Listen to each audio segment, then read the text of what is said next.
Jadi ada dua hal yang kemudian menjadi pikiran saya setelah Gus ini cerita seperti ini. Pertama kan Shaifatul Madinah, kemudian khutbatul wada tepatnya. Khutbatul wada, khutbah terakhirnya Rasul Shallallahu Alaihi Wasallam. Khutbah terakhir Rasulullah itu kan ada nilai kemanusiaan yang sangat paripurna. Gitu.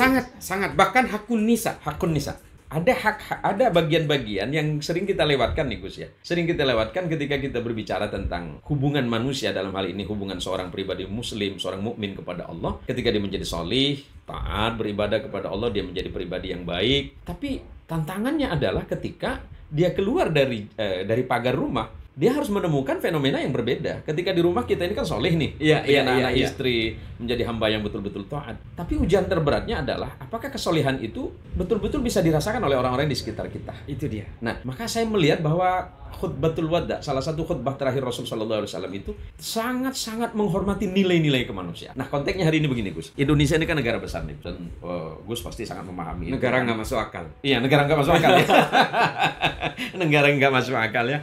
Nah, Gus bisa melihat kan dan sangat merasakan di mana Gus sebenarnya hadir ke Kota Pontianak, Kalimantan Barat ini, insya Allah membawa kebaikan, berkah bagi kita. Di mana sebenarnya tujuan besarnya adalah bagaimana kita ini bisa hidup damai, hidup berdampingan dalam konsep kehidupan berbangsa, bernegara. Saya ini sering menemukan orang bertanya begini, dalam konteks kenegaraan ya, konteks Indonesia. Pilih Quran apa pilih Pancasila? Kan pilihan menjebak nih Gus. Nah, karena menurut Gus gimana sih sebenarnya? Ya, pertanyaan-pertanyaan yang tidak apple to apple ini memang sering kali dijadikan sebagai satu narasi untuk menjebak orang supaya berbuat radikal.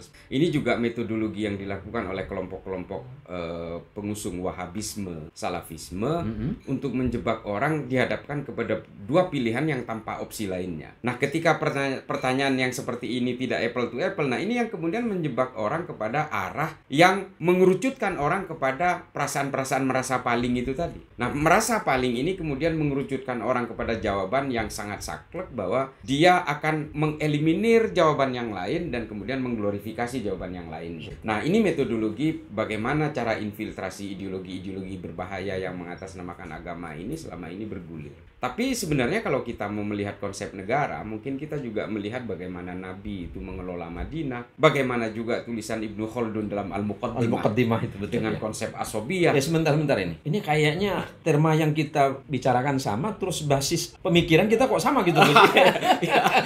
Ini qadarullah.